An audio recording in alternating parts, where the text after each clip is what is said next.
একটা কালো চামড়ার মেয়ের উদাহরণ দেবো, দেবো হ্যাঁ, শুনে নিন, সংক্ষেপে বলে দিচ্ছি। লোকটার নাম আমের বিন আনাস। কি বললাম? লোকটার নাম আমের বিন আনাস। লোকটার মনে আশা ছিল, জীবনে যদি কোনোদিন বিয়ে করি অতীব সুন্দরী মেয়েকে বিয়ে করব। কিন্তু জন্ম মৃত্যু বিবাহ সবই তো আল্লাহর হাত। বিয়ে হয়ে গেল, বাসর রাতে ঢুকে দেখে স্ত্রী অত্যন্ত কালো কুৎসিত মেয়ে। সঙ্গে সঙ্গে মেজাজ গরম, ঘর থেকে বের হয়ে বারান্দায় মন খারাপ করে দাঁড়িয়ে আছি। মেয়েটি বুঝতে পেরেছে আমার গায়ের রং কালো বলে আজকের স্বামী আমার ঘৃণা করছে। ঘর থেকে বের হয়ে মেয়েটি আমের বিন আনাসের পেছনে গিয়ে বলছে, প্রাণীর স্বামী, আপনি অনুমতি দিয়েছেন বলেই তো বিয়ে হয়েছে। আপনি যদি অনুমতি না দিতেন বিয়ে তো হতো না। চলুন না ঘরের ভিতরে যাই, তবুও মন খোলে না। অবশেষে মেয়েটি কাঁদতে কাঁদতে বলছে, ও প্রাণীর স্বামী, কালো রং তৈরি করার মালিক তো আল্লাহ, ফর্সা রং তৈরি করার মালিক তো আল্লাহ। চলুন না ঘরের ভিতরে যাই। তবু আমের বিন আনাসের মন গলে না। অবশেষে মেয়েটি কেঁদে কেঁদে একটা কথা বলেছিল, আপনি যাকে ঘৃণা করছেন আল্লাহ হয়তো তার ভিতরে কিছু ভালো রাখতে পারে না। এই কথা বলার পর আমের বিন আনাসের মনটা নরম হয়ে যায়। ঘরের ভিতরে ঢোকে। পরের দিন সকালবেলা বাড়ি ছেড়ে চলে গিয়েছে। 20 বছর আর বাড়ি ফেরে না। 20 বছর পর স্ত্রীর কথা মনে পড়েছে। 20 বছর পরে বাড়ির পানে রওনা হয়েছে। গ্রামের প্রথমে ছিল একটা মসজিদ। লক্ষ্য করে দেখছে মসজিদ ভর্তি লোক। আর মসজিদে গিয়ে দেখেন মসজিদের মেম্বারে 18 থেকে 19 বছরের একজন যুবক ছেলে, খুব বড় আলেম, কোরআনের আলোচনা করে মানুষকে শোনাচ্ছে। বক্তব্য যখন কমপ্লিট হয়ে গেল, আমের বিন আনাস করেছেন কি, গ্রামের একজন বৃদ্ধ লোককে ডেকে বলছে, বাবাজি, এই যে লোকটা এত সুন্দর আলোচনা করলো, কোরআনের আলোচনা, জানতে পারি এই ছেলেটির পরিচয়টা কি? ওই বুড়ো লোকটি বলছে, বাবা শোনো, ওই ছেলেটি হলো আমাদের গ্রামের সন্তান। বলে, ছেলেটির বাপের নাম কি? বলে, ছেলেটির বাপের নাম হলো আমের বিন আনাস। সঙ্গে সঙ্গে ঝরঝর করে কেঁদে ফেলেছে। অতীতের স্মৃতিগুলির কথা মনে পড়ছে। আল্লাহরই বাসর রাতে স্ত্রীর গায়ের রং কালো করে বের হয়ে গেছিলাম, সকালবেলা বাড়ি ছেড়ে চলে গেছিলাম, কিন্তু আমার আল্লাহ করেছে কি, ওই কালো স্ত্রীর পেট থেকে আল্লাহ কি সন্তান জন্ম দিল, কি সন্তান এলো। অবশেষে বলছে, বাবাজি, ছেলেটির নামটা জানতে পারি কি? বলে, ছেলেটি হলেন এই জামানার বিখ্যাত বড় ইমাম মালিক রহমাতুল্লাহ। 4 ইমাম আছে না? ইমাম মালিক কাছে গিয়ে বলছে, আসসালামু আলাইকুম। ইমাম মালিক তো জানে না এটা আমার আব্বা। ইমাম মালিক বলছে, ওয়ালাইকুম আসসালাম বলে মুসাফা করেছেন। করার পরে বলছে, বাবা, আমি একজন মুসাফিরি মানুষ, আজকের বাবা তোমার বাড়িতে আমাকে একটু নিয়ে যাবে। বলে, হ্যাঁ চলো। যাচ্ছে।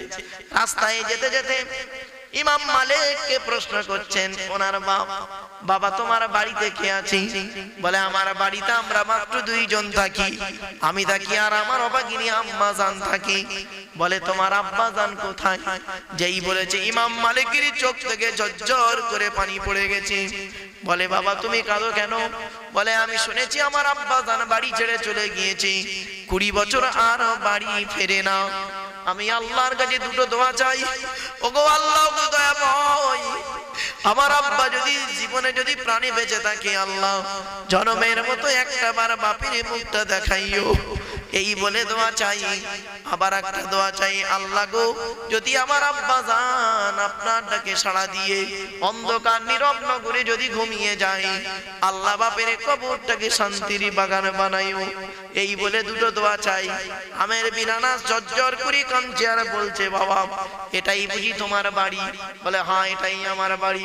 বলে, বাবা তুমি তোমার ঘরের ভিতরে ঢুকে যাও, বাড়ি থেকে তোমার মাকে 2টো কথা বলবে।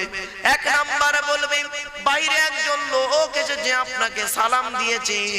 আর 2য় কথা বলবে, বাবা আপনি যাকে ঘৃণা করছেন আল্লাহ হয়তো তার ভিতরে কিছু ভালো রাখতে পারে। মনে পড়ছে কথাটা? হযরতে ইমাম মালিক রাহমাতুল্লাহ আলাইহি ঘরের ভিতরে ঢুকে বলছেন, আম্মা জান, বাইরে একজন ভদ্রলোক এসে আপনাকে সালাম দিয়েছে আর একটা কথা বলেছে, আপনি যাকে ঘৃণা করছেন আল্লাহ হয়তো তার ভিতরে কিছু ভালো রাখতে পারে। আপনি কি লোকটাকে চেনেন নাকি মা? সঙ্গে সঙ্গে ইমাম মালিকের আম্মা জানের চোখ থেকে ঝরঝর করে পানি পড়তে শুরু করেছে। বলে, বাবা, লোকটাকে খুব ভালো রকম চিনি। উনি অন্য কেউ নন, উনি হলেন তোমার জন্মদাতা আব্বা জান। সসম্মানে বাড়ি আনো, জোরে বলো। কালোর সম্মান খোদা, কালোর সম্মান খোদা, গড়িল কত দান। উঠলো মেঘে ঢাকায় চাঁদ, কামলিতে ওই ঢাকায় আমার প্রিয় মুহাম্মদ কানি। কামলিতে ওই ঢাকায় আমার প্রিয় মুহাম্মদ। ও বন্ধুরা, কলেজে যখন পড়েছিলাম, ইউনিভার্সিটিতে যখন পড়েছিলাম, উচ্চ মাধ্যমিকে যখন পড়েছিলাম, মাধ্যমিকে যখন পড়েছিলাম, প্রাইমারি স্কুলে যখন পড়েছিলাম, মাস্টার মশাই কালো বোর্ডের উপরে সাদা চক দিয়ে অঙ্ক শেখালো। ভবিষ্যতে অঙ্কর টিচারও হয়ে গেলাম, কিন্তু কালো বোর্ড আমার ভবিষ্যৎ গড়ে দিল। কালো মেয়েটা চোখের পতায় পছন্দ হলো না। ও পুরুষ, তোমাকে পুরুষ বলে। এই জন্য আমার নবী বললেন, কোন পুরুষ যদি কোন নারীকে অর্থের লোভে বিয়ে করে, আল্লাহ পাক তার অর্থটা নি করে দেবে, ও টাকা বেশি দিন থাকে না।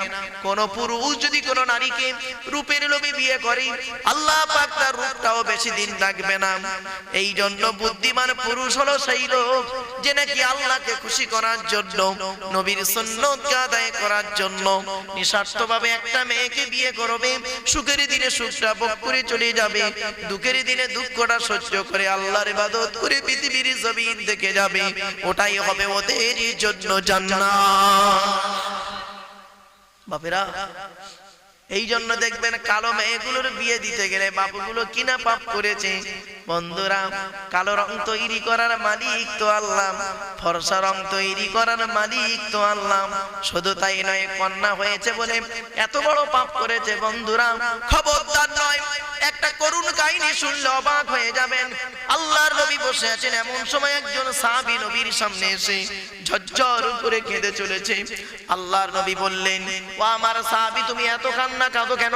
সাহাবী বলছে, হুজুর, পৃথিবীর জমিনে অনেক পাপ করেছি, মাফ হয়ে যাবে, একটা পাপ মনে হয় মাফ হবে না।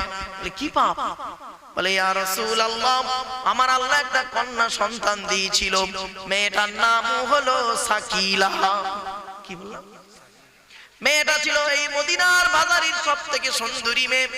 আমার মেয়েটার বয়স যখন 8 বছর হয়েছে, আমি করলাম কি, আমার মেয়েকে কলিজার টুকরা কন্যাকে আমি জীবিত পুঁতে মেরে ফেলেছি। বলে, কিরকম?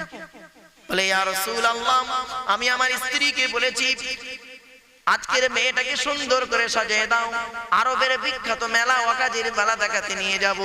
আমার স্ত্রী সুন্দর করে সাজিয়ে দিয়েছে।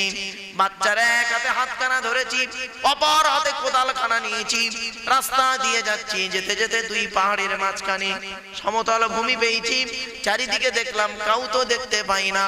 মেয়েটাকে দাঁড় করিয়ে দিয়েছি, দাঁড় করিয়ে দিয়ে কোদাল দিয়ে গর্ত খুঁড়েই চলেছি। কোদাল দিয়ে যখন গর্ত খুলছি, মাটিগুলো আমার দাড়িতে ঠিকরে ঠিকরে পড়ছে। আর কলিজার টুকরা কন্যাটা হাত দিয়ে দাড়ি থেকে মাটিগুলো সরিয়ে দিচ্ছে আর বলছে, আব্বা, এই জায়গায় কেন তুমি গর্ত খুলছো? কখন মেলা দেখাতে নিয়ে যাবে? গলা পর্যন্ত যখন গর্ত খোলা হয়ে গেছে, ইয়া রাসূলুল্লাহ, আমি আমার মেয়েটাকে হাত আর পা বাঁধা শুরু করেছি। আমার মেয়েটা আমাকে বলছে, আব্বা, হাত পা কেন বাঁধো তুমি? কখনো মেলা দেখাতে নিয়ে যাবে। আমি নিষ্ঠুর পিতা, কোনো দিকে খেয়াল না করে করলাম কি, হাত পা বাঁধা মেয়েটাকে গর্তের ভিতরে ফেলে দিলাম। মেয়েটা ঝরঝর করে কাঁদছে আর বলছে, আব্বা, আমার বিয়ে তোমায় দিতে হবে না, লোকে দূরে দূরে ভিক্ষা করে খেয়ে মানুষ হবো, বাপ বলে পরিচয় দেব না। বাপ, খবরদার, তুমি আমাকে মেরে ফেলো না। মায়ের কাছ থেকে বলে আনলে মেলা দেখাবো, এটা কি তোমার মরণ মেলা? এই বলে মেয়েটি ঝরঝর করে কেঁদে চলেছে। আমি কোনো দিকে খেয়াল করিনি, ইয়া রাসূলুল্লাহ। অবশেষে করেছি কি, কোদালের উল্টো দিকটা ধরে মেয়েটার মাথায় মারতে গেলাম। বাবা রে বলে চিৎকার করেছে।